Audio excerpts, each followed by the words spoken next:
Hey everyone. Mark Walker is an entrepreneur and marketing consultant and was previously the head of growth over at Eventbrite.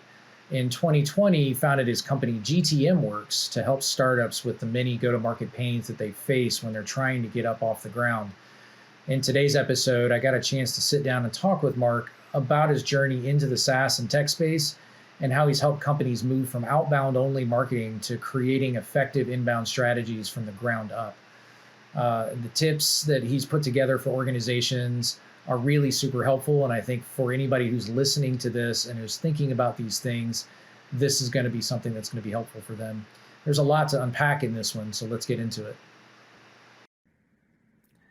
So, Mark, it's great having you on the show. Yeah, great to be here. Yeah, I think this is going to be a fun episode because, we were talking a little bit before the show about, some sort of mutual background and things like that. And then, obviously, just you coming back from SaaStr, I'm just sort of curious, where your head's at. But before we do that, for the audience, just really wanted to give them a sort of a flavor for a little bit about you and what you do. Yeah, sure. So I've been leading go-to-market teams for a little over a decade now. Prior to that, I was leading commercial teams or go-to-market teams in the non-tech sector. I was working in the conference and business space, and then I took a leap of faith into an entrepreneurial journey. That didn't work out in the way that I was hoping it to, but learned a ton of lessons. Don't regret any part of that, but it brought me into this world of SaaS and technology. I went to work for Eventbrite, where I was their head of growth. So I helped build out their content marketing, their broader inbound marketing motion for the UK and Ireland. Learned a ton doing that for a few years, then went to work for a really early stage business called The Test. Kind of thought I was a bit mad doing it, going from this great brand name of Eventbrite to at that point an unknown business that was a test. Yeah. But I was really excited about the challenge and their mission and what they were doing. Managed to grow with that business from pre-revenue, like 10 people when I joined, to 125 or so people, 5 or so million in ARR, 120 team size, and learned a ton along the way. Then I kind of repeated a similar journey at a slightly later stage business called Student Beans, and that was over a couple of years. Took that from around 10 million to over the 20 million mark, so seeing that double in size. And in between then, I started doing some teaching and coaching and consulting, and that's what I realized over my last kind of role as a full-time operator that I was more and more passionate about. So I've now gone into a fractional chief revenue officer role, and in doing that and doing more coaching and consulting, I've seen a real opportunity to potentially launch a new business that can scale some of those expertise as an actual product. But we may or may not get onto that at another point. But that's my background. So really stitching together strategy and execution across the whole funnel, from demand gen, from brand and communications through to demand gen, the SDRs, the business development team and AEs, through to the CSM and account management team, with kind of RevOps stitching it all together in the middle.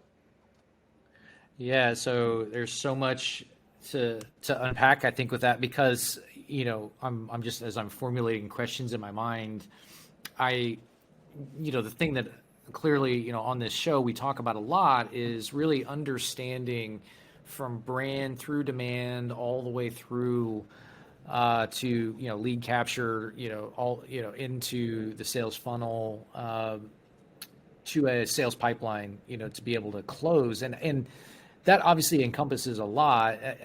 I'm kind of curious though. I wanted to back up really quickly. Of the positions where you have performed a role, either as a sort of a CRO title or somebody who's coming in growth, have you ever taken an organization from like a pure 100% outbound sort of sales led motion to developing an inbound strategy from the ground up? Have you ever had that kind of experience before?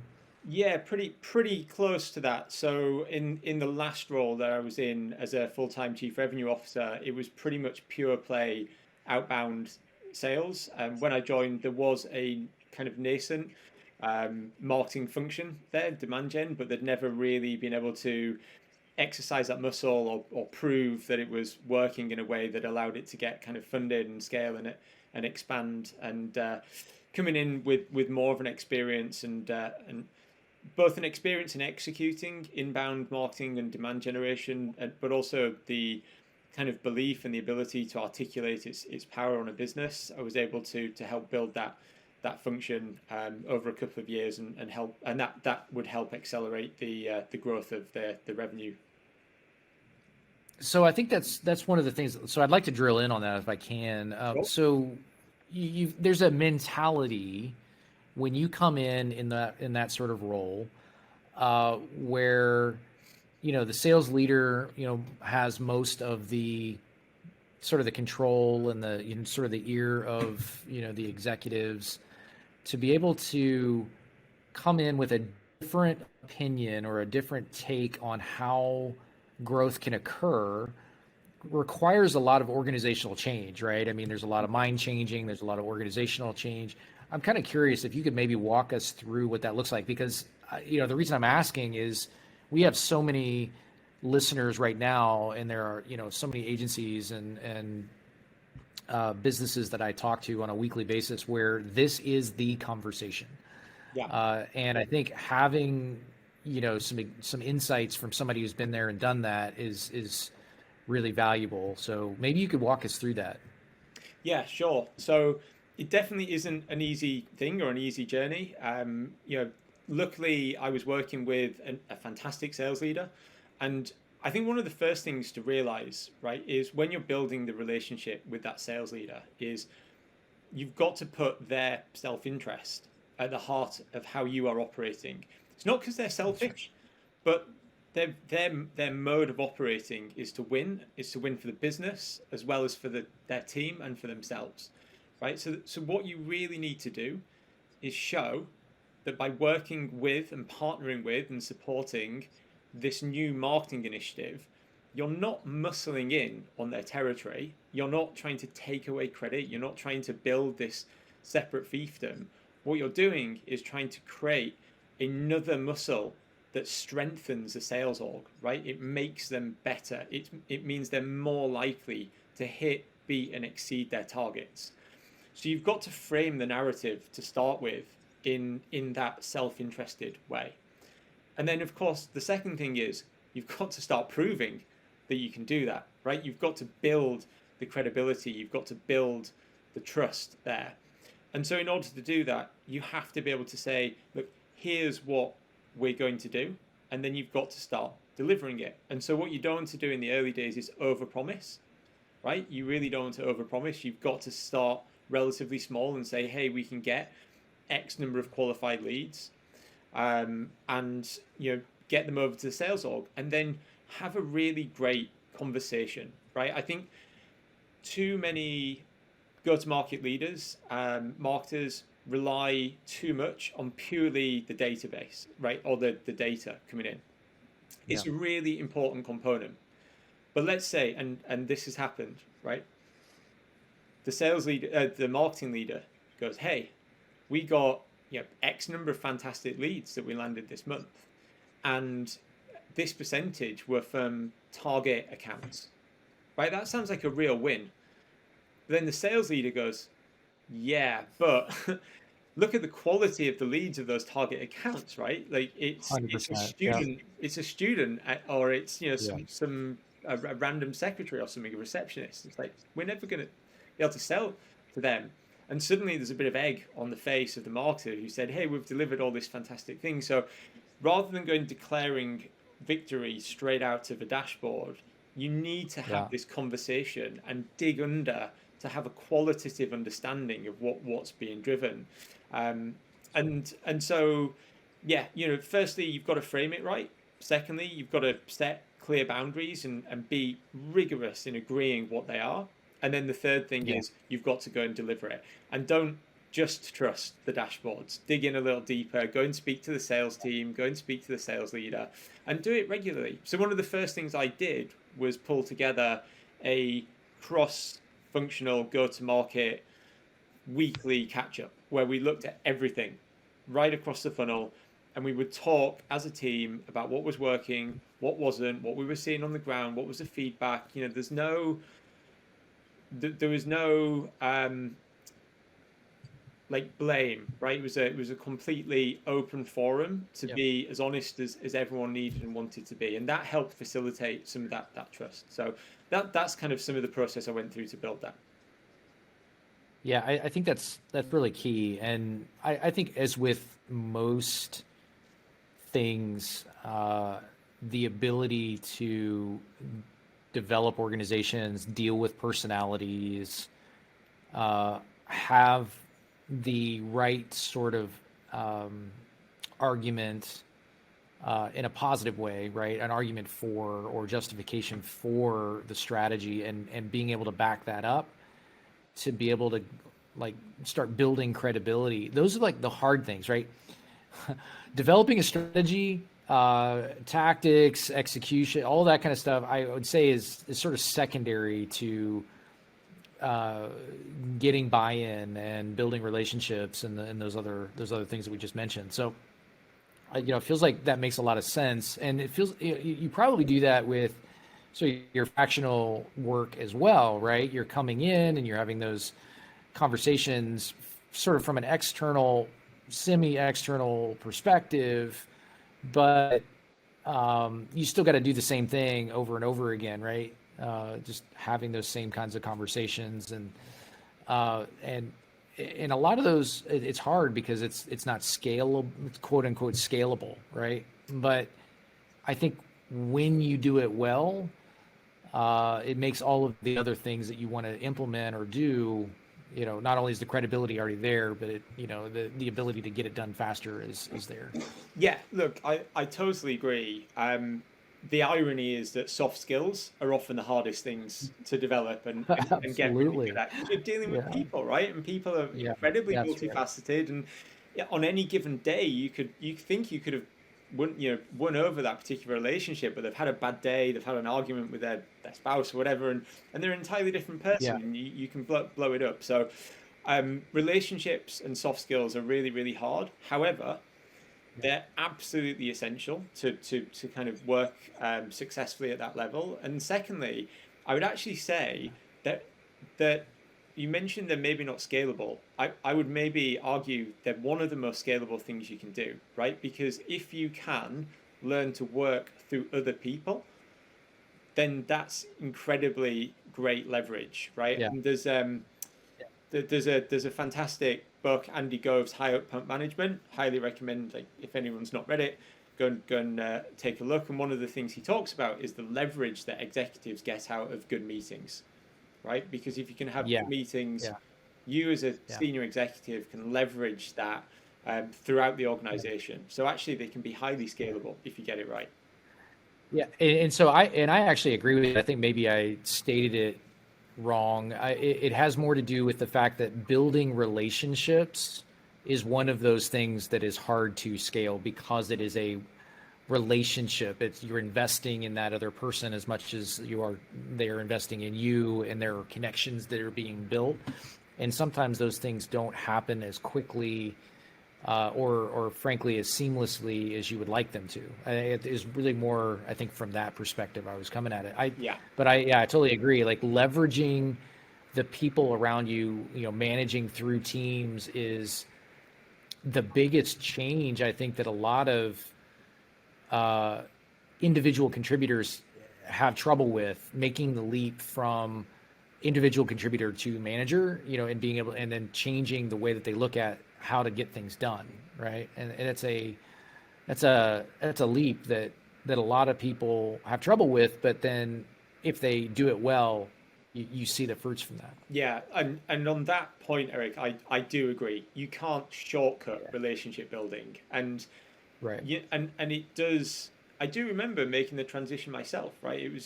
There was frustration in moving from being able to control my own destiny to being great at tools and tactics and like just cracking on with things and being in control of that, to suddenly having to work through other people and having to build those relationships. And they can be slow and they can be difficult to do. So yeah, I'm with you on that. It's it's not a fast route to necessarily.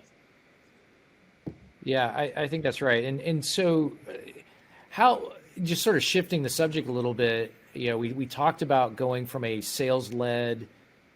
primarily sales-led motion to something that is more, or marketing sourced is contributing as much, to the pipeline for the sales team, developing those relationships, getting trust and buy-in, and making that transition. Have you ever had experience with either a primarily sales-led or even like heavily marketing-led inbound, and then installing a go-to-market that has like a PLG, kind of facet to it? So in other words, like a free trial or thing that is, like a frictionless activation getting into the product. That also is an interesting dynamic to me too. I see a lot of folks right now, especially that are obviously, exploring moving from, what I'm going to call more of a traditional inbound to, something that gives somebody the experience with the product and going product led. How about you? Have you had experience with, taking a go to market from beginning to end for product led? So I'm actually working with a business at the moment that is predominantly product led growth, and we're looking to start to build out and scale more of a sales team. And it feels like, we're in an early part of the journey, right? But it feels like a gift because you've got a huge number of effectively product qualified leads, right? Those PQLs to go and work through. You understand a little bit more about their behaviors and why why they've signed up and what they're doing in the platform, and then you can go and you can triage those based on those behaviors and also their match to your ICP and so on, and then start picking up the phone to call them. So I'm just currently going through that journey, and it does feel like a gift. If I look at other businesses, I was listening to a great talk from the CEO of Webflow, and again they were talking about getting to a certain point in their product-led growth journey before then layering in sales, and that typically is the way those businesses will go. And in the same way that taking a predominantly marketing-led business, which is not the same as PLG, right? Like a marketing, maybe a demand gen-led business, and then layering in sales. That's broadly the arc I took in at a test when I joined. We just had a demand gen function, like one person doing digital marketing. We figured out what was working at the top of the funnel, like what resonated with buyers. Which were the messages, which were the pain points, what was the why that got people through to the funnel. And once we started getting more leads into the top of the funnel, then we were able to start layering in a bit more sales. And originally, to start with, it was myself who was trying to close them, and then we brought in other folks, and we started to build out a sales org off the back of that initial market understanding. One thing that I do see, and this I'm really intrigued whether maybe you've had other guests on that have navigated it differently. And I think a lot of businesses have very successful sales-led organizations, and they're trying to move to a PLG organization almost instead of that sales organization. There's one thing to add on inbound marketing as like an accelerant to the sales motion. And if your PLG motion is going to do the same, then fine. But I know a lot of businesses that are effectively trying to say, hey, sales is expensive, right? It's really expensive. It's really difficult. Yes, we've reached 5 million, 10 million in ARR, but hey, we want to do this PLG thing. It's hot, it's sexy, like everyone's doing it and they're getting great valuations. And they're not thinking through whether it's the right fit for them. Yeah. And I don't know if you but I think they're wasting a lot of time and money on it. I love that question because I think it's spot on what a lot of businesses sort of struggle with. They're trying to, in my opinion, maybe solve for the wrong problem sometimes, right? So, sales-led is working, but there's a reason why sales-led is working. And a lot of times it's because, it requires multiple decision makers. It's a high ACV product. There are contracts involved. There are reasons for the sales team and the success there. And then obviously the big, not just motivator, but I think also like the thing that's super attractive for PLG is the thinking is, oh, well, it'll scale faster and it'll be less cost and our CAC will come down. And, obviously there are a lot of pros to that, but just like you have to have product market fit, inside the product, I think there's also a, that go-to-market fit that has to happen that you don't necessarily, again, I'm going to go back to the fact that, there was a reason why sales-led was working for that particular organization, right? There are elements that made it work. Now, whether it was developed that way and it was strategic and well thought out versus that is what you just happened to start with because that was what the CEO knew and, that's sort of up for, depending on, specific companies. But, to me, the biggest thing, that sort of drives that is usually not competitors, what they're doing. It's usually like how many decision makers, well, there are two things. How many decision makers have to be involved before the actual commitment is made? Yeah. And then the other is how great is your product once you enter it and how long does it take to get to, to like, what is the time to value, right? Yes. How long does it take? And how quickly can you instrument that wow factor up front in the product? Because, I a lot of organizations struggle with that. Yeah. They have a great product, but there is a lot of heavy lifting that has to be done in order to get that wow factor and the time to value.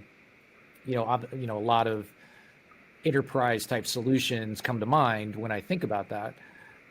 So, those are things that I would be thinking about. I'm kind of curious, what is your take on that in terms of organizations where you've seen them do it really well, whether you've worked inside them or not, but like where you've seen them do it really well versus ones that have struggled with it and maybe, sort of seesawed back and forth? Yeah. So firstly, what you've just said is gold, right? So people listening just need to ask themselves those questions that you shared. So how many stakeholders are involved? What's the time to value is absolutely essential. Do you really understand that aha or wow moment? And can you optimize through a great product and engineering team towards that and incrementally get better at it? And then maybe a final consideration is just, again, what's the level of trust or risk in using your product? Are you going to have to go through various like compliance conversations, due diligence and so on? Like if you've got those factors, then if all of those are, it's relatively low risk, low compliance issues, one or two stakeholders, and fast time to value. You really know your wow moment, and you've got a great engineering and product team to evolve around it. You're probably well set for PLG. However, typically businesses that have grown up from a sales-led motion won't have all of those things, broadly speaking, and reverse engineering them is really hard, right? If it's not native, if you've not grown up as a business with those things central to how you operate, it's very, very hard to re-engineer them. Even if the product is technically self-service, which most SaaS businesses are, you might need still to give users a helping hand on just giving them the faith or the confidence to like get stuck in and utilize it. I've definitely seen businesses try and not get very far. I have a lot of conversations with other sales leaders where that's what's going on. I haven't got the magic sauce for how to do it well, other than to ask yourself those questions and then go and execute against them. I think that's right. I mean, what's interesting is like as I was hearing you speak, uh, the it occurs to me like the opposite is also true, right? So there is a PLG motion that is native, like that is built into the organization, that is in their DNA, and that is the way they think. Their product and engineering is very well aligned, and it's sort of upfront, in the product. And then there is growth that is being required, and so they're looking around for acceleration, and they go and hire a large sales team, right? Or they start spending significant dollars on an inbound motion that you know leads to like an AE kind of routing. um, and that is like those two things don't usually anyway play well together, not always, but they don't usually play well together because it's again, it's a different sort of thinking and mindset. So I I what this is interesting, right? So I want to maybe I want to back up really quickly. Have you seen a scenario like that where there's a sales led motion, fairly decent sized sales team, of AEs, and then there is, just for the audience, right? So this is like somebody who's coming to your website, they are requesting a demo, talk to sales. There's routing that goes to an AE, and that AE works that opportunity to a deal. And then subsequently, there's the installation of a go-to-market for like a product led, like let's even just call it like a free trial, right? And you get into the product in a relatively frictionless way. What have you seen in terms of cannibalization, right? So there's a fear, obviously, that centers around, especially from the sales team, like around quota carrying sales, where what's going to happen to my demo requests? What's going to happen to my leads that I am currently getting? Are those going to go into the product, and am I going to be short? I'm just kind of curious if you've ever seen a scenario like that. Yes, I have, and it's a really tricky one to get right. But the way I would approach doing it is you've got to put the constraints around the size and type of leads. Again, it's really just in that case, it's a more sophisticated lead routing, right? So any organization that's small enough that it's not worth the business's time to have them go through a sales conversation, get them into the product as fast as you can, right? And that becomes your product-led growth. Give them a free trial, whatever. And then anyone that's a larger organization that you would want to land with a higher motion, make sure they're then routed to a sales team, because there's an expectation. And again, ideally you'd know this from your research and your understanding, but there is an expectation that those larger organizations that are coming into your product will have multiple stakeholders. They will have bigger budgets. They will want to get some kind of service level agreement, maybe some discounted price and so on and so forth. So they will benefit from having some of that sales journey. They may even need some customization. So one way to do it is to just have clear boundaries of this type of organization at this size goes product-led growth, because it becomes inefficient to route them through the sales conversation, and it's not beneficial to the sales rep or the prospect. And at a certain size and a certain behavior, it becomes beneficial, so you route them through the sales. Yep. So that's one way to do it. The alternative way to do it is it's all around how you set up the compensation. So in that instance, a lot of sales, and this is where compensation starts to get really tricky these days, in a product-led growth world. So if particularly if you've got a usage-based pricing product, which is often the accompaniment with the product-led growth motion. So if you've got a sales team and they don't get any benefit from the upside in usage once you've bought on a customer, they're going to go like, they're going to try their hardest to get the biggest possible deal up front, which is going to add more unnecessary friction to the deal. So you've got to set up your compensation in kind of a smart and nuanced way that the salesperson gets X kind of upside within an agreed period of time after the customer's activated. Let's say it's 6 months, 9 months, maybe even 12 months, right? You've got to figure out what the right thing is. And that way you go, hey, Mr. Sales Rep or Mr. Sales Rep, we're going to introduce this free trial motion. We're moving towards product-led growth. However, it's not going to impact your pocket. In fact, all we're going to do is send you even more qualified leads that you can talk to about their experience of the product, and you're going to land them as fast and as frictionless as possible, and you'll share in the upside once they've got great value out of the product.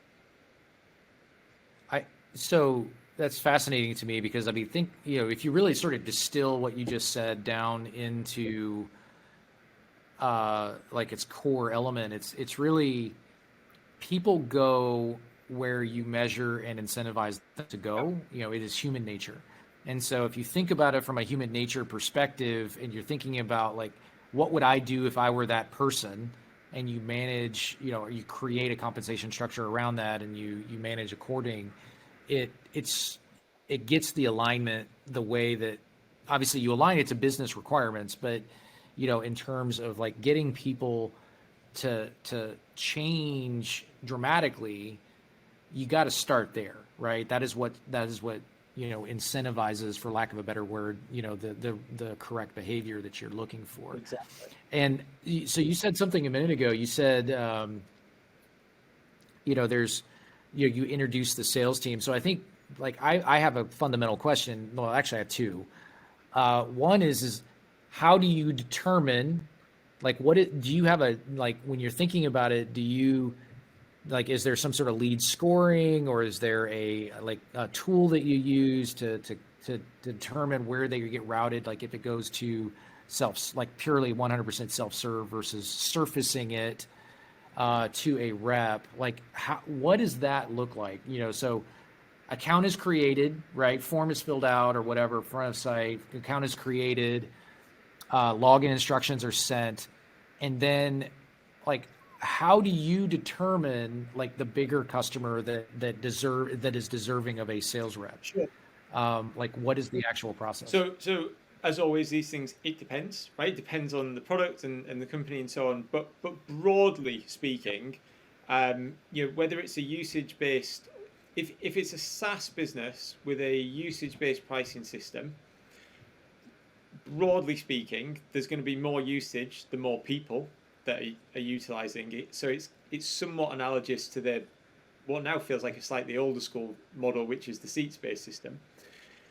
Well, what's an indication that a business is going to need a large number of usage, of volume, of credits or seats, whatever it may be? Well, typically it's going to be their employee size, right? Their headcount. So, and this kind of is the same for traditional inbound and demand gen. You've really got a matrix. I might not be answering your question directly, so I can come back to the PLG thing in a second. But if we go back to demand gen and inbound, I like to see a matrix when it comes to lead scoring. So you've got to have fit and interest, right? And if you have one without the other, you don't have a good lead scoring system. And I think too many businesses focus on engagement, what they call engagement with, whether it's your content and your emails, and not enough of a focus on fit and whether they are actually your target persona or your target ICP. And that's where you can get things like the story I told, where a marketing team can say, hey, look, we've got all these super engaged leads. They're like MQLs, and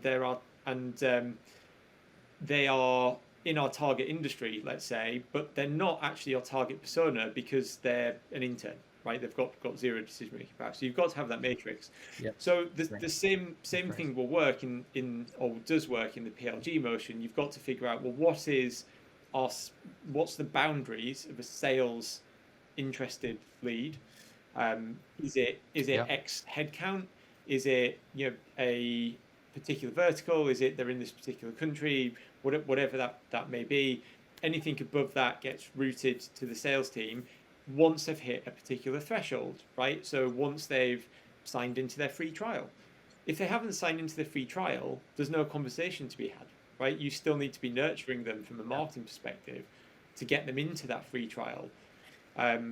So hopefully that answers the question. It's not overly complicated, which actually is a good thing, right? Wherever you build overly complicated systems and too many nuances, that's when they tend to fail.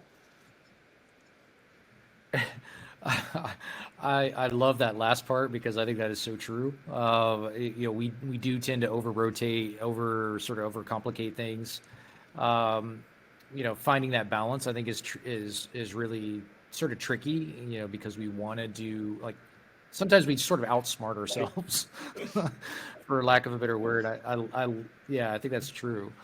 So, I think maybe this sort of it sort of leads to the next question, which is, like, what is your definition of a PQL, right? Because ultimately, there are, you're sort of separating out the people who are sort of just logging in tire kickers that you don't want to waste your sales time on. Then there are people who are self identifying by doing a couple of qualifying behaviors.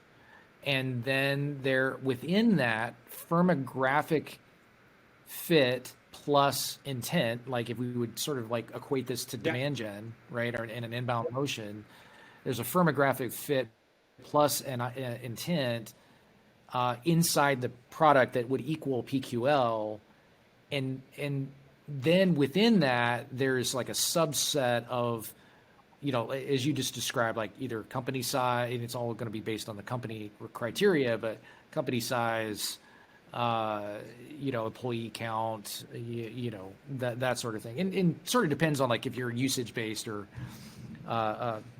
something else. Like we are like in our business, we are not usage based per se, right? We are, there is consumption in terms of like, things like list size and number of emails sent and, that sort of thing. But it ultimately really boils down to, does that customer have the ability to grow over time, adopting more of the capability within inside, the platform. So I think, for us, like there's like a subset after somebody says, I'm a firmographic fit and I've got intent, like equals PQL. Like that's when we sort of route them separately, right? So yeah, I like that. And I think that makes sense. So when do you, I think that's my other question, is like, when do you involve sales? So is that somebody, like at what stage? Is it like PQL, then sales? Is it somebody who is like, you've already pre-identified them even before they've shown intent? Like, how do you like segment that out? So again, like everything, it depends on the business's stage and the type of company and the type of sales motion. You have how sophisticated your product-led growth motion is, and so on and so forth. So to try and unpack that into something a little bit useful and tangible to take away, if someone's a product qualified lead in an earlier stage business where maybe the product isn't quite as sophisticated, or you're still trying to figure out what the aha moment is, then I'd route them to sales as quickly as I can, because your sales team, and again, let's just talk about the characteristics of your sales team at this point. You're in an earlier stage business, right? You're in seed, Series A, you're trying to build your playbook to start with. You're trying to figure out what your product market fit is. Your sales team at that point should be curious, adventurous. They shouldn't just be, they're actually not following a playbook at this point. They're building it. So you want to get those PQLs in front of your sales team to have a conversation, to go through that discovery process as fast as you can, right? When you start to become a bit later stage, you've figured out your aha moment, you've optimized to the nth degree. There is now a playbook. Well, actually, if you can afford to, and the data tells you you can afford to, you want to hold off on that as late as possible, because actually you may never need to send them to the sales team, right? And it's only when there's a trigger point that would tell you this PQL is not converting, they're not reaching the aha moment, they're not finding value in a way that the rest of the cohort is. Well, actually, this is where the sales team is going to earn their check. Like, let's get them on the phone, figure out what's going on, go through the discovery. Yeah, at that point you're optimizing. You're optimizing. As opposed to learning and maximizing, for lack of a better word, right? So there's the nuance of the optimization that happens towards that ladder that you were talking about. It's interesting, right? So you obviously you specialize in go to markets, right? And you know, it's just occurred to me as we were talking a little bit, we've talked about sales led, we've talked about marketing led, or inbound, we've talked about product led, and there are a lot of businesses that are right now, they've got a product, but they are struggling with, like, what is the path? And there's a fear of going down the wrong path, because there's obviously a huge opportunity cost of picking the wrong path first, and the amount of time that it would take to sort of revamp things. Time is money, right? So those decisions early on are huge and frankly business changing. So like you're coming in, I imagine you do this a lot, where you advise on like the appropriate path to take. Do you have a framework for that? So in other words, you come into a business, you sort of assess where they're at with things. Like what sort of thinking process or framework do you employ to help a business choose which path they should be taking? Yeah, absolutely. It's as you said, a business critical kind of decision, and it's quite hard having committed to one route or the other after 12, 18, 24 months to then reverse course. So it's not impossible, but it's expensive and it's difficult. So you've got to figure out a few questions. Like question one is, what's the market that I'm trying to serve? And what's the pain point within that market, and who feels it the most? Too many businesses actually miss that very first fundamental question of what's the market, who is it that we're trying to serve, what's the pain that they're feeling, can we answer like the 3 whys? So and those 3 whys that you need for pretty much any sale is, why am I going to change my behavior? Why am I going to adopt a new product at all? Right? Why am I going to do anything differently? Then the second question is, well, why now? What's the urgency? What's the implication of not acting? And then the third question is, well, why us? Right? What are we doing that's uniquely differentiated in the market that they would choose to go with us, after we've got them to answer those first 2 whys? So the first thing that I try and do with any business is figure out who's the market and go as uncomfortably narrow as they can go in trying to test those different personas and segments. Because again, another mistake people make is they make all the bets. It's like, hey, we're for everyone, right? We can solve the world's problems, and they run out of resources and money before they found a fit. So once you understand the market, who you're trying to serve, and what the why is, well, that starts to inform the next question, which is, well, how do we best serve them? And therefore, what's the product experience that's going to get them there? So if your problem is, I'm trying to serve a CMO who has cross-functional attribution issues, and they typically work at an enterprise, well, do you know what? Even then, you probably can be confident product-led growth isn't the right route, because you're trying to get to a CMO and they're going through a really, really complicated problem that's probably going to take a ton of setup and onboarding, right?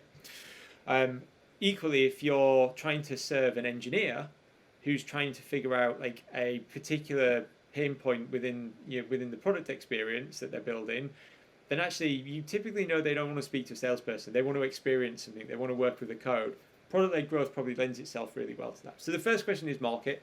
Second question is, well, what's the product experience that lends itself best to that particular pain or problem that you're trying to solve for that market? And that then starts to move you to those questions that you had, right? Like, what's the time to value, how many stakeholders are involved, and so on and so forth. The third question is, okay, how are we going to reach those people? So what's the channel?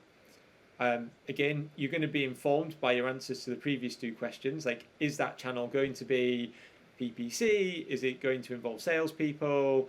Like, all the multiple channels. Is it SEO? Is there already sort of a ton of latent demand there? And then the fourth question is, well, what's our commercial model? Like, how are we going to price this? And ultimately, and then all those four things have to join up, right? You need to because there's no point serving. Let's say you've got a market that's the CMO. You've got a complicated product, so you're going to need you're going to need an SDR, a salesperson, an account manager to manage the account. You've decided that the channel that you're going to utilize is probably like a big event sponsorships, LinkedIn, and so on and so forth. But then you go, oh, we're going to price it on a like per head usage-based thing because we've heard this is great. Well, guess what? You're going to run out of money really quickly. You're going to have to charge an enterprise-grade price package to support those three decisions. So everything's got to work together. Yeah, your ACV is going to have to be really high. Yeah. So that's the process or the framework that I would go through in any business. But always start with the pain that you're trying to solve and in which market. It's skipped all too often. Yeah, So I think that's great advice for anybody who's listening, because this is the challenge. And I couched it as for companies that are just getting ready to roll out, right, a go-to-market. But honestly, I think to your point earlier, the larger challenge is, like, I already have my go-to-market and maybe it's not the perfect fit, and now I have to change my strategy.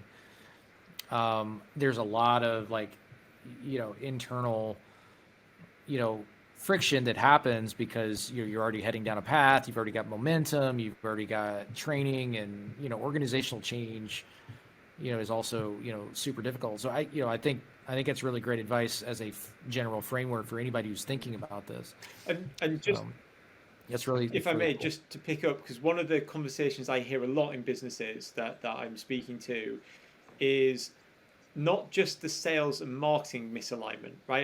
And I listened to this podcast and I know you guys talk about that quite a bit, but there's a even more important misalignment that starts to take place in startups, which is the misalignment between the product and engineering teams and the sales and marketing commercial teams. And it's not always this way, but in a PLG motion business, product and engineers, well, they want to work on a product-led growth initiative, right? Because it's great. It really develops their skill sets, while the sales and marketing team are going, but we're trying to sell to this type of buyer over here. They don't want to go through this PLG motion. Yeah. Or it can be vice versa.